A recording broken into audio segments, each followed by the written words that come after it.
How's it going, my truant people? DrSlaking, the Slacking Doctor, back for another Draft League review, and this week I am joined by a very special guest who I'm sure most of you will already know. Would you like to say hello to the truant people? Yo, what's up, guys? Yeah, PokeaimMD here. Happy to be here. Thank you for having me on the channel. No problem, man. Thank you very much for joining me. So, I'm sure most of you know already, but for those of you that don't know PokeAim, his channel will be linked down in the description. Fantastic competitive Pokemon content creator. Would highly recommend going and checking out his channel and checking out his APA run, which he drafted Vanilluxe in, and we're going to be analysing that today. So, the reason that I've asked you to join me and have a look at Vanilluxe is I feel that this is one of the kind of sleeper threats in the format, really interesting wall breaker, and your record with it, you went 9-3 in 6 games, so 9 KOs, 3 feints, 6 games. It's a pretty impressive record, and you were saying to me before we started here that you think it's definitely a slept-on Pokemon. Yeah, like I said before, I think it's the best Pokemon I've ever drafted, and I've drafted Kyurem Black, I've drafted Melmetal, you know, I've drafted Mega Gallade, which is seen as like what a top 3 Mega in draft. So I honestly think that Vanilluxe is slept on, and a lot of the reason is that 110 base power blizzards are, first off, they're stab. Hail is very important in this scenario because there's there's very few steel types, especially depending if you're playing in a limited draft or a free draft, like where everything's allowed. But there's very few steel types that want to come in on Vanilluxe's Blizzard.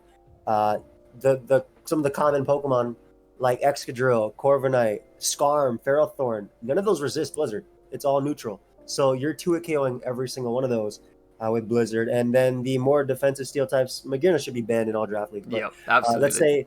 Let's say Magearna, or let's say Magnezone, right? Let's say Magnezone, not really defensive, or even Bronzong.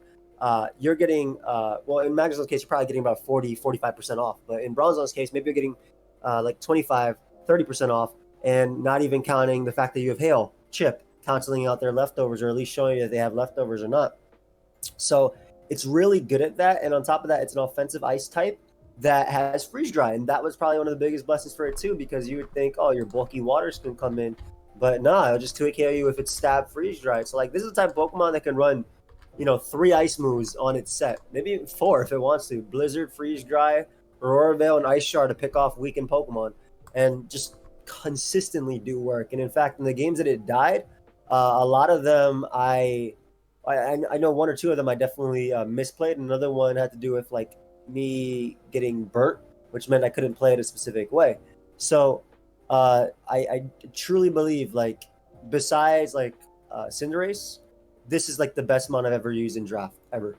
That's really interesting. I think one of the things that you touched on there, talking about you can almost run 4 like ice moves on this, is when you dive into the move pool. I think a lot of people think it's quite limited. It doesn't have a ton of coverage, but the truth is between Blizzard and Freeze Dry, you hit the bulky waters, which arguably are the best checks to offensive ice types pretty well. You have Flash Cannon, which can be niche coverage in certain matchups. You have setup possibilities in Autotomize, and like you said, you have team support in Aurora Veil. So whilst it can just break with its stabs, it can also offer some good team support, some good setup opportunities. And the reality is, like you said, the mons that resist both Blizzard and Freeze Dry tend to be the bulky steels and the bulky fires, which don't often have reliable recovery unless they have a dual typing like flying, which is then weak to ice. So it's that kind of thing where yeah, exactly. Like a Bronzong, as you mentioned, is only a check for so long without a lot of wish support or whatever else, because Hail taking away its lefties, no reliable recovery. It just makes it such a hard Pokemon to check with the little coverage it has. It reminds me almost of Keldeo in that sense, where yes, the move pool is shallow, but it has all the tools it needs within that shallow move pool. Scald Burn's comparable to Hail. Yeah, I get that. Exactly. Also, I think one thing to note is that this mon isn't that frail, base 95 special defense, base 85 defense, and its HP is base 71, which isn't the highest, but it's okay. And it can be a wall breaker, not only just because Blizzard and Freeze Dry are super spammable, but it also has Taunt in its move pool, and Taunt is really easy to click on. Like, say you do 40% to a fully special defensive Clefable, you Taunt it, right? They're going to go for softball, they're going to go for recovery. You Taunt, you stop that, then you 2-KO, or you 3-KO them with Blizzard, or anything like that. So, and you have between 71 HP and 95 Spadef. From like common walls, something like Clefable, you will be able to tank even a super effective coverage move. So you're not so frail that when you click that taunt, you're just going to get O-code in return. Like, you have enough bulk to be able to really wall break effectively. We've seen things like Gliscor, for example, be a very famous kind of stall breaker with taunt. Whilst this isn't that type of Pokemon, it can do that job in Draft League. And that's the difference between the ladder and Draft League, is that you can prep for those specific matchups and you can see the utility in a Taunt Vanilluxe, for example, as you said. So one of the things that I wanted to speak about specifically was the team that you drafted it on. So everyone will be able to see now your team where you had Selgor, Claydol, Colossal, Gastrodon, G-Max Grimmsnarl, Hitmonlee, Melmetal, Rillaboom, Rotom Heat, Vanilluxe, and Weezing. Now, the reason that I think this team is so good at supporting Vanilluxe is, one, you have a great T-Spiker in Weezing right off the bat. So passive damage in terms of T-Spikes plus Hail, and then passive recovery for your team in grassy terrain actually is quite hard to check, because your team's always getting healthier while theirs is kind of losing that. But two, your offensive core with Melmetal and Rillaboom I found to be really entertaining to watch with this, because what Rillaboom does is it brings in bulky grass types and bulky flying types to resist its drum beating, its wood hammer, and then it clicks U-turn on the turn they switch in, U-turns right out into Vanilluxe for a free Blizzard. And I think that with a Pokemon that's relatively slow at 79 base speed, and as we said, sort of mediocre bulk, being able to get it in for free with those U-turns on forced switches is how you were able to really wall break with this thing, right? Because there were a few times where you just U-turned. I think there was against Mightycus with his Mandibuzz. You just kept U-turning with your Rillaboom and bringing in Vanilluxe to claim another KO. And I think that's something that people don't necessarily consider when they're drafting teams and their team composition. But if you have a wall breaker like this that's quite hard to get on the field naturally, you want momentum to bring it in, I think. Yeah, for sure. I mean, Rotom Heat also providing Volt Switch support. You touched on Rillaboom, and you also touched on something. But if you look at a lot of my team, G-Max Grimmsnarl, Hitmonlee, Melmetal, Rillaboom, specifically Melmetal, I think is what we talked about before too. It's forcing Rocky Helmet on Pokemon a lot of the time, so that gets rid of leftovers options. So there goes your passive recovery. It's forcing physically defensive on certain Pokemon like bulky waters, bulky steals, and that makes a difference, like I said, because you got rocks up, you go for a blizzard, next thing you know, you're 2 at KOing their opposition. Like, I think honestly the only drawback was the fact that because it was the APA, there was like 3 other people with Melmetal, so like which really threw off like what it could have done. And I mean, it did great, but like I think it could have been even better, type of thing. And I found myself bringing specifically, like, I think I brought the same 7 the entire time, right? It was always Gastrodon, G-Max Grimmsnarl, Melmetal, Rotom Heat, Vanilluxe, and Weezing, and then Rillaboom was always the toss-up. Yeah. Like, if I needed it or not. And I think as well, you were able to cover, so like say a bulky water, like a Vaporeon does come in on you, they're going to want to spam Scold, especially with your team being quite heavily physically offensive.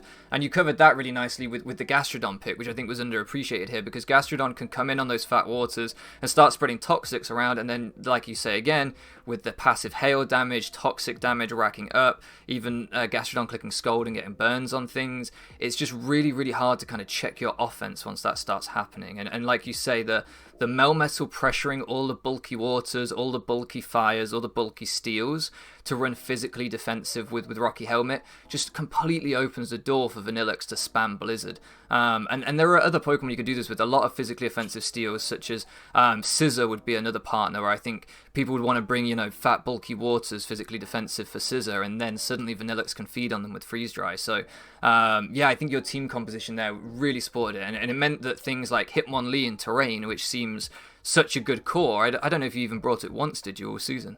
I brought it versus Gem, but our Wi-Fi battle kept disconnecting, so we never ended up finishing our game.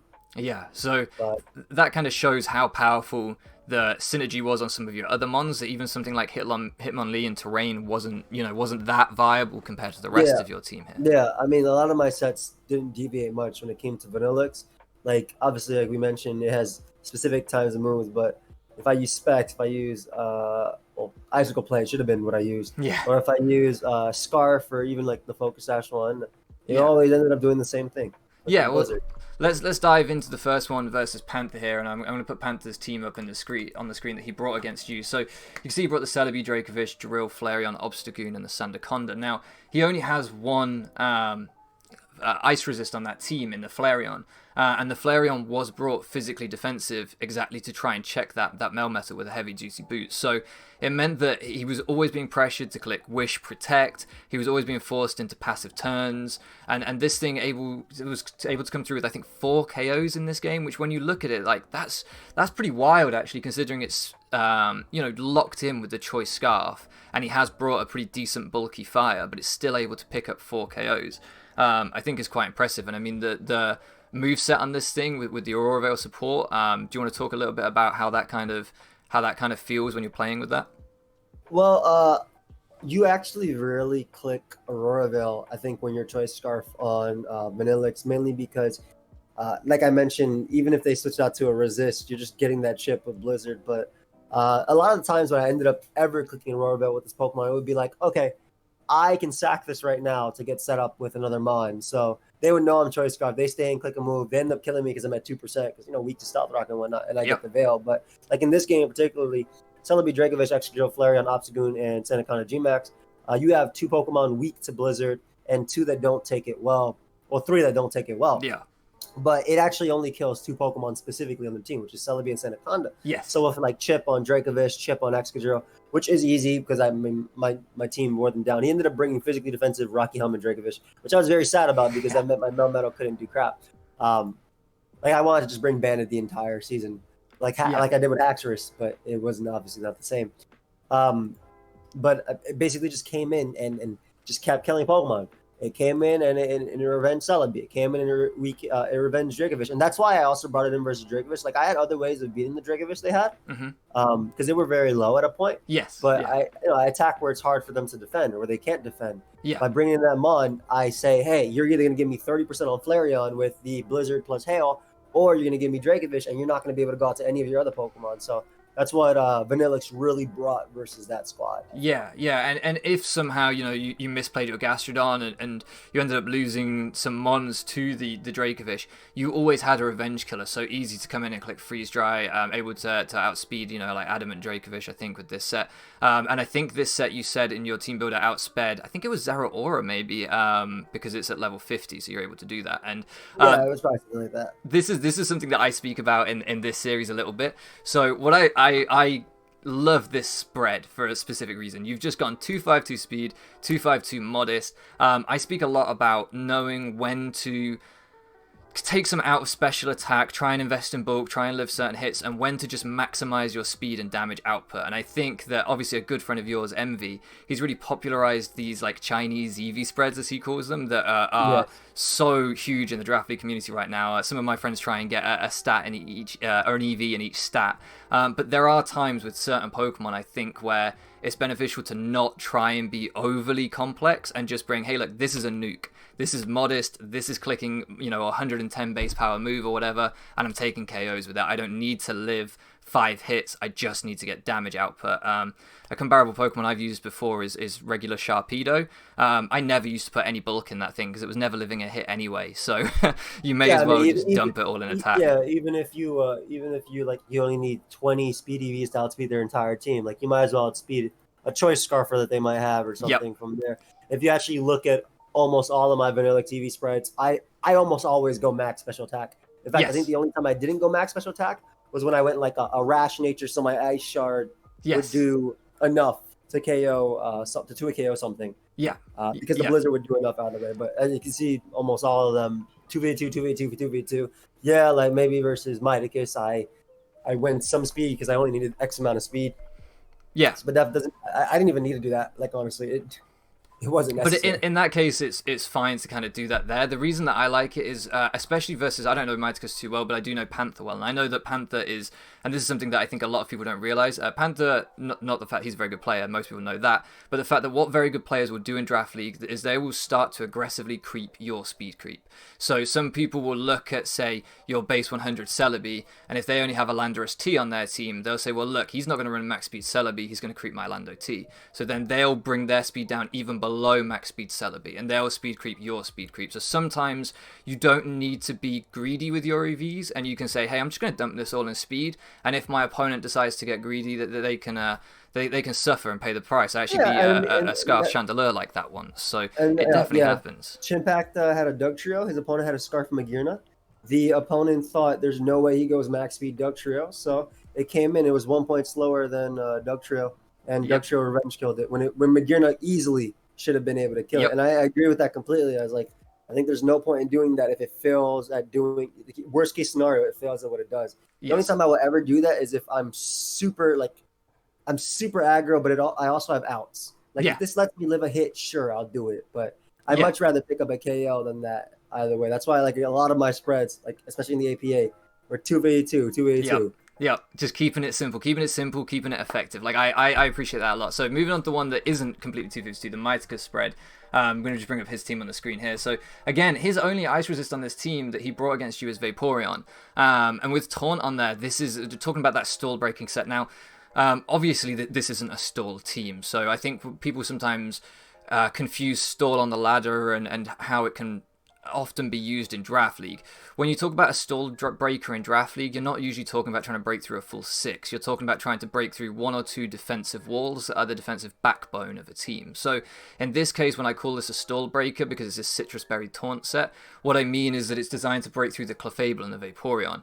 And again, here you have those little bit of VVs and Spadef and stuff, and you were able to take the Flamethrower from the Clefable. We mentioned those kind of non-stab super effective hits, being able to tank them. You got your health back with Citrus Berry, and then you got even more with Grassy Terrain, and I think you were close to 100 by the end of the game here. And this one, this one actually went to timer, but I think if it hadn't, this thing was going to pick up more KOs with the Ice Shard on there. It actually might have picked up, I think, 4 or 5 KOs at that point. I mean, like I was modest nature, but I still put 4 attack because it was still a jump point for Ice Shard, so just like a percent more. So like, oh, okay, that's cool for Dragapult.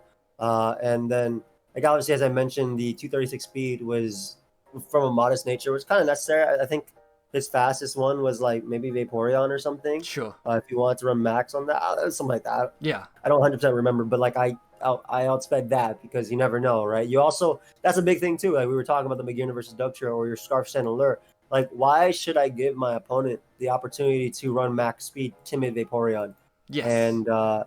And you know, beat my Vanilluxe, even though I could have went more HP, that way I could take a Scald. But what if it was Specs Hydro Pump or something crazy like that? Even though I have a Gastrodon. Like, who knows? So... No, I completely agree. Like, there's moments where you have to pick your battles, and you have to know, well, what's more beneficial for the team here? You know, do I need this bulk? Is it actually going to change anything? Any real scenarios that will occur in game? I think a lot of Draft League players will say, well, you know, what if they bring this bizarre set that when you stop and look at it, like, that's not going to come. So you don't need to take 46 EVs out of special attack to put them in Spadef. Like, just make sure you're maximizing your damage rolls, make sure your wall breaker is as strong as it can be. And this set, like I said, it put in work. It shut down the Vaporeon completely, taunted that thing down. I think it also picked up the KO on the Clefable, if I remember right, as he ended up having to sack that. And like you said, if the game hadn't gone to timer, you were talking a lot in the game about the Hail putting Dragapult in range of Ice Shard, and I think that is such a underrated feature on this Pokemon, because you look at it and you say, okay, 110 special attack isn't crazy, but that Hail chip on pretty much every Pokemon that ever switches in on you is almost like extra stat points, right? It's almost like having extra special attack, because it's just a free like damage roll every time you get doing that. 6% more, every single time.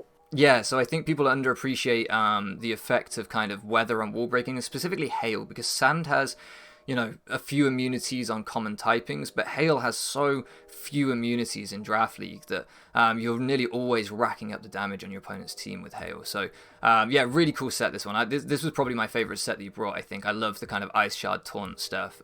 Really, really creative, and obviously it put in the work. So the last one that we had to go over was actually the semi-final game versus Ultra Player, who's a guy I've played a bunch of times and who's very, very good. Obviously, I think, was he runner-up the season before to Gator, I think? Yes, he was. So you've got last season's second place coach winning that championship, like very tough semi-final game, and you brought again like a pretty creative set with a Sash anti-lead designed to be able to beat down a Selgor, I think you said. So you could take the final Gambit, live on your Sash.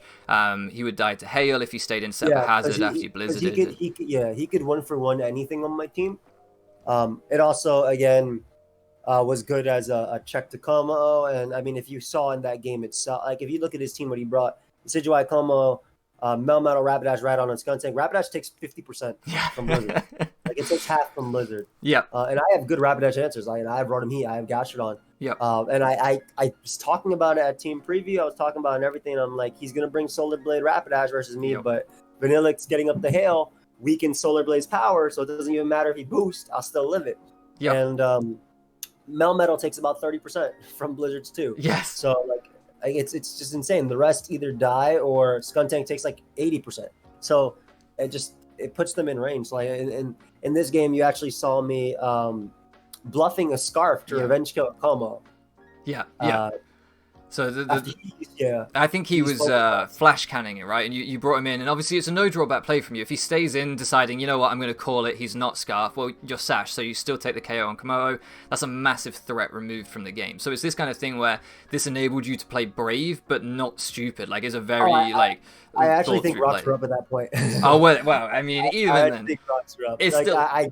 I specifically used it to bluff just to get damage out of it because I knew he was a good player. Yes. So I'm like, hey, let me do this. I mean, there's nothing that shows I wasn't Choice Scarf. Yep. And me switching versus Rapidash could have meant that, maybe Rapidash is Choice Scarf. And when he went into Melmetal afterwards, because you then outsped it, you were able to get your Veil up, and you're like, well, if I lose Vanilluxe at this point, I lose it, as he went for his rest, so it worked out perfect. But it was just this really like effective anti-lead. If Rocks didn't go up and Komodo got like a Totemizer or Dragon Stance up and wanted to sweep, then hey, you've got a Sash Mon in the back that can Oko Komodo in return, so you're going to have that as an emergency check.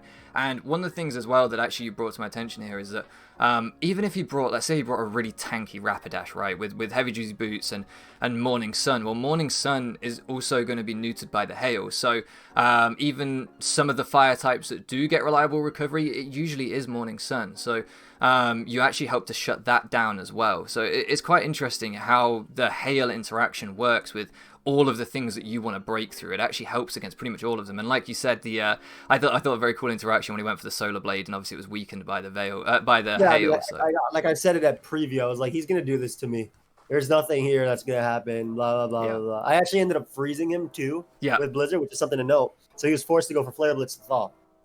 Yeah, exactly. And we spoke about this as well before we started recording, like having high base power moves with a percentage chance for like decent hacks, like 10% freeze chance, sure it's only 10%, you will click Blizzard more than 10 times in a season if you draft Vanilluxe. So at some point you're going to freeze something, and whilst of course you never want to play to hacks your opponent, or that should never be your win con, that's why these moves are so broken. That's why Blizzard is so low accuracy outside of hail, because if it wasn't, like, freeze is a broken mechanic to begin with. So it's just another kind of string to Vanilluxe's bow that it helps it break through things even with that. So it's kind of like Dark Pulse, right? When you get a Dark Pulse flinch, sure, it doesn't always feel good for your opponent, but if you click enough Dark Pulses, it's going to happen. So, and Blizzard is so spammable on this mon with it being 100% accurate.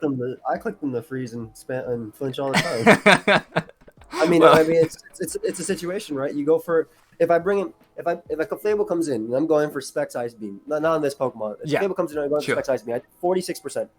The Clefable is going to go for a softball in the next turn. Why not play for a crit that one turn right there? It's essentially a free turn. Yeah. So, Vanilluxe, obviously, and this thing is a breaker. So, like, it's not necessarily going to be doing that because it has Taunt and you can run Specs and you can legitimately wall break. But, this mon canceling out leftovers, it really helps when it comes to that sort of thing. So I enjoyed it. I even used it in SPL, and it 6-0 my opponent. They got 5 kills. Nice, there you go. See, this is the power. And the last thing that I really wanted to touch on here with this is that you didn't draft hail as a team. So people think, if I think if you draft Pelipper, for example, you want rain support, right? You want Swift Swim Mons because Pelipper on its own is pretty underwhelming. But on this team, you didn't draft this because I want a hail team. You didn't draft Alolan Sand / Beartic or anything like that. You drafted this purely as a wall breaker in of itself. It wasn't team support for other sweepers. It was here to break on its own. And I think that's where people get a lot wrong about Vanilluxe, is they see it as a weather setter rather than a weather abuser. But it actually abuses its own weather, right? With 100% accurate blizzards, the passive damage helping it wall break. I think that's where the perception of Vanilluxe kind of falls short, in my opinion, in Draft League. So I don't know. How do you feel about that? Yeah, this is something that has to do with hail in general, right? Sun, Torkoal, and Torkoal's like a really good weather setter. Ninetales is viable. You have Rain, Politoed, and Pelipper. You have Sand, obviously. being some of the better ones because Yeah. you have 3 viable setters, Yeah. right? Tyranitar, Hippowdon, and Gigalith. But when it comes to Hail, you don't really even ever call them Hail teams, right? You call them Yeah. Aurora Veil teams for the most part. And in this Yes. case, Ninetales is probably better at setting setting Aurora Veil most of the time.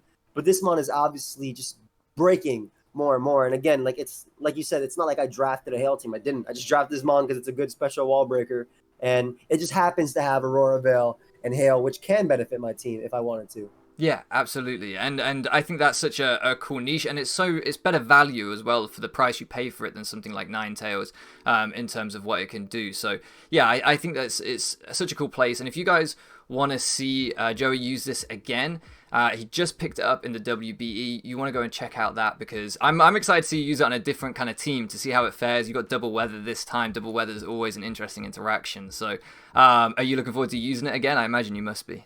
Oh, for sure I am.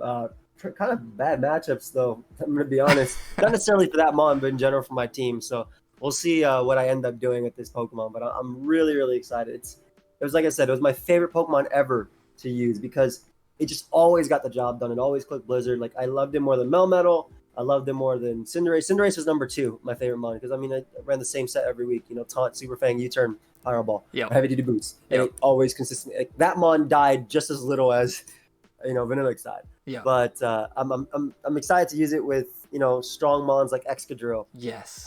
Which arguably will be more effective than a Melmetal.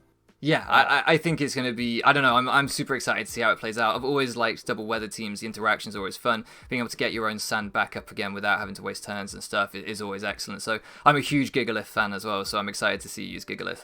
But yeah, if you guys want to do that, like I say, check out Joey's channel. It'll be linked down in the description. I'm sure you all already have already. But I just want to say thank you again for joining me for this, man. This was a lot of fun. Of course. Thank you so much for having me, and thank you guys for listening. Hope y'all enjoyed. Yeah, thank you very much for living around with us, guys, and we'll catch you again next time.